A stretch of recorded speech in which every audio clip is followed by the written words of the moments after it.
Cleveland!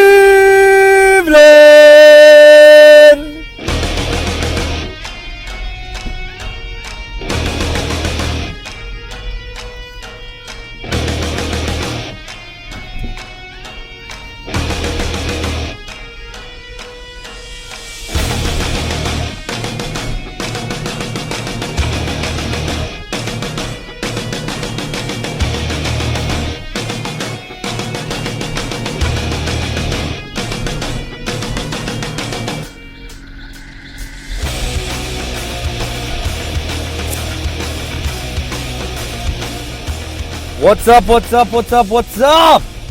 Welcome in to C-Town Sports Talk live here on ctstradio.com, mixler.com/CTST Radio, as well as Spreaker.com. I'm your host, as always, the self-proclaimed C-Town Sports Guru, Jeremy Somerville.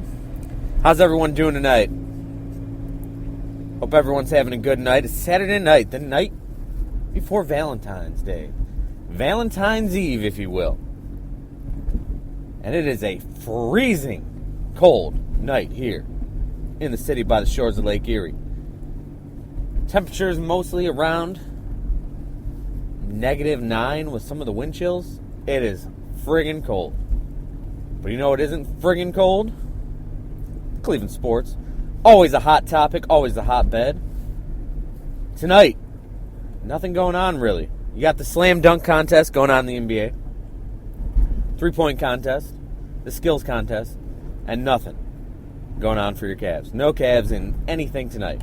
In fact, only Tyronn Lue,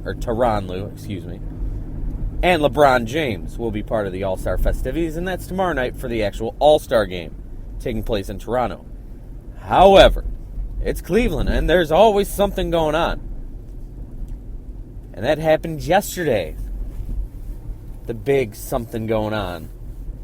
A trade rumor from Frank Isola of the New York Daily News involving your Cleveland Cavaliers, the Boston Celtics, and the New York Knickerbockers. And no, the Cavs aren't getting Kristaps Porzingis.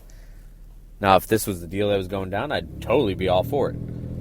However, in this so-called deal, the Cavaliers will acquire forward Carmelo Anthony. They will give up forward Kevin Love and center Timofey Mozgov. Mozgov will return to the Knicks, where he originally was a member of the NBA.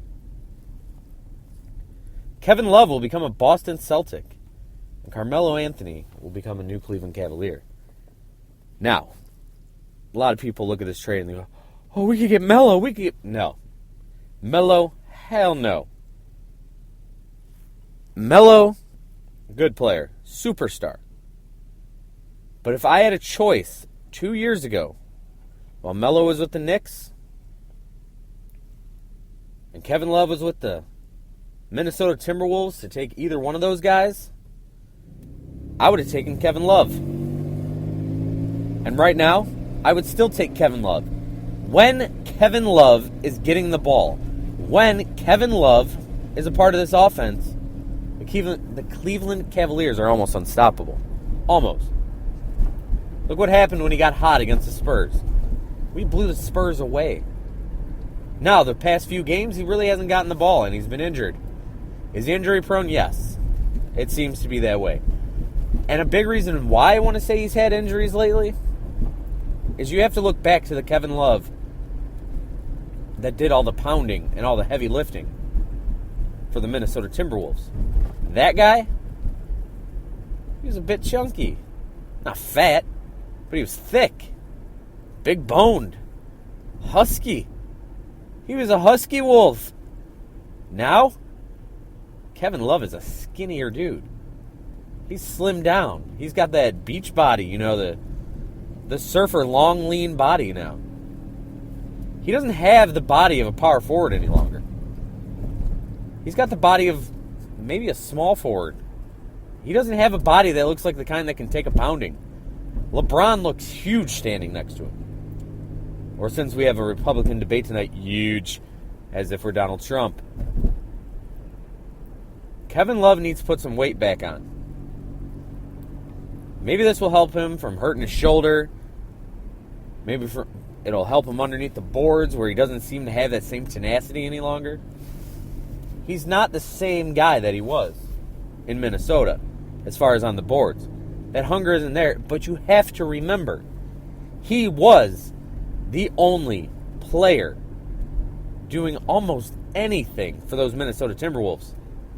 Rebounding, scoring, assisting. He was their LeBron James. And the only reason they won some games is because he was going 30-30 some nights. If you get a chance, if his 30-30 game is ever on NBA TV, watch that. You will see why many said he was the best power forward in the game. You will see why the Cleveland Cavaliers and LeBron James said they needed him in order to win a championship. This is still Kevin Love we're talking about. An NBA All-Star. Possibly one of the best power forwards in the league. And we're just casting him aside here as a stretch four who can spot up from three and shoot. That is not what Kevin Love is. You make him a part of this team, you make him a part of this offense, and you will reap the benefits. Stop using this man as a spot four, or as a spot shooter, as a stretch four, and use him for what he is really good at. Put him at the elbow. Put him in the post. Move him around with the ball. Now, he has finally started taking the ball to the hoop, which is huge, because when he originally came here, he wasn't doing that. He needs to find his spot in this offense, but you have to remember, his spot in this offense needs to be helped out a little bit. They need to get him the ball. This isn't like with LeBron, who can create his own shot. This isn't like Kyrie, who can get to the hoop at will. Kevin Love will need a little bit of help. He's not a slasher. He's not the over-dominant, speed, power, Greek god, body-built LeBron James. He needs some assistance.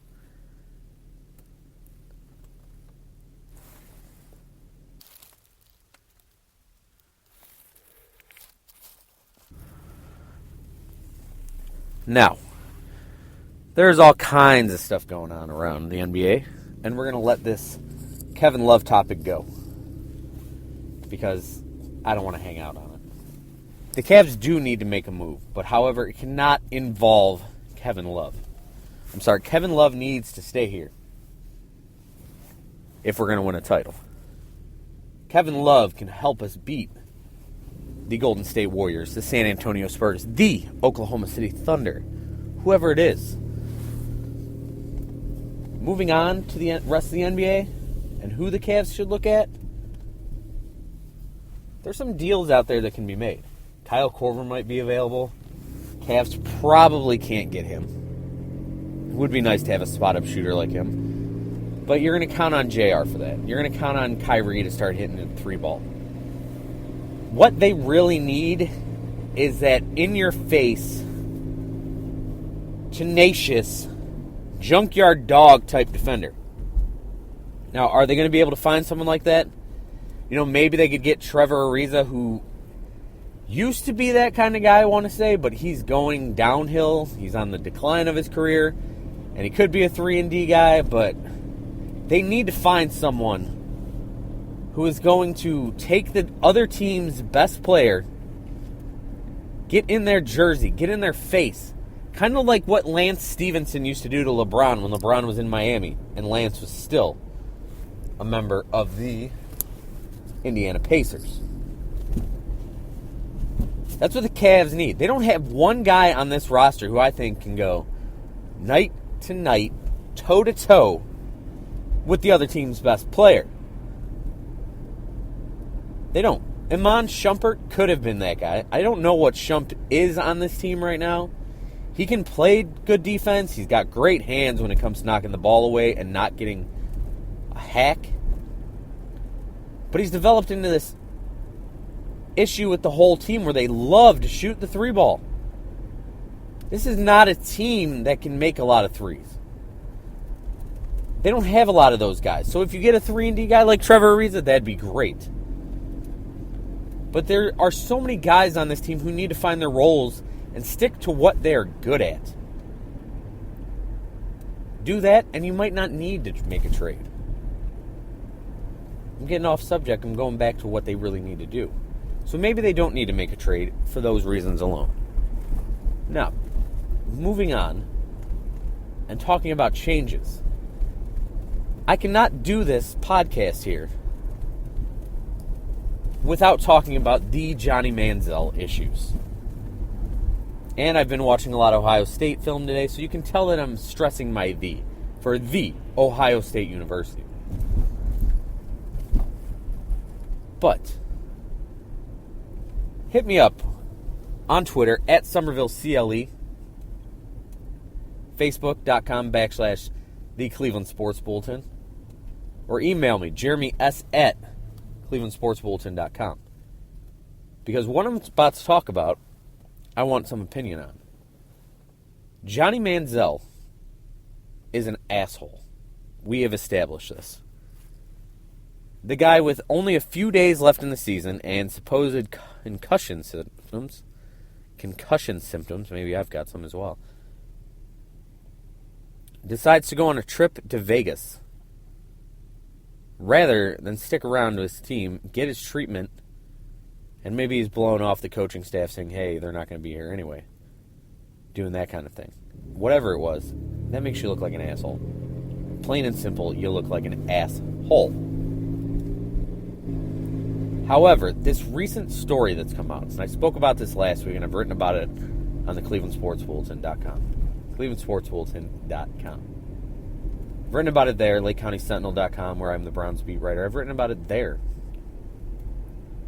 Johnny Manziel needs to get his life together. He has gone from wrecking this league to wrecking his life. And that's going to end up being this 30 for 30 story. The Johnny Manziel story. From wrecking the league to wrecking his life. How Heisman Trophy winner ended up dead before the age of 24. Let's hope it doesn't come to that kind of situation. But when I talked about the Colleen Crowley story last week and what he had supposedly done to her, hit her, beat her, restrained her, threatened to kill both of them, I mean, it sounded so much like Eminem's Stan, with the guy ready to drive his girlfriend off the bridge. That is absolutely terrifying to be in her shoes. I cannot imagine what she was going through. And then you read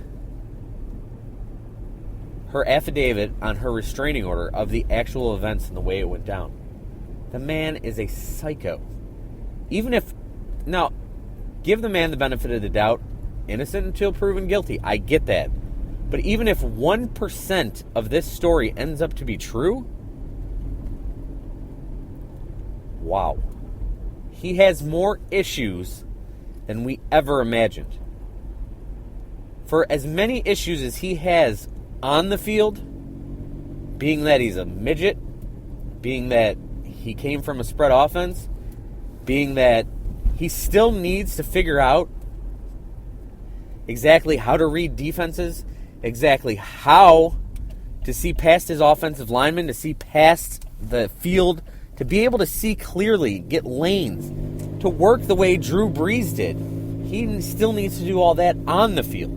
He's still a project there. But he is a bigger project in life. Drinking, drugs, domestic violence, not giving a damn about anyone but yourself. Ooh, excuse me. These are all the symptoms of a pure addict. Whether it's an addiction to alcohol, an addiction to the fame, to the drugs, to sex, to partying, to whatever it is. Anyone who's ever been around an addict knows how they act. They will tell you everything you want to hear, say all the right things just to get you away from them for long enough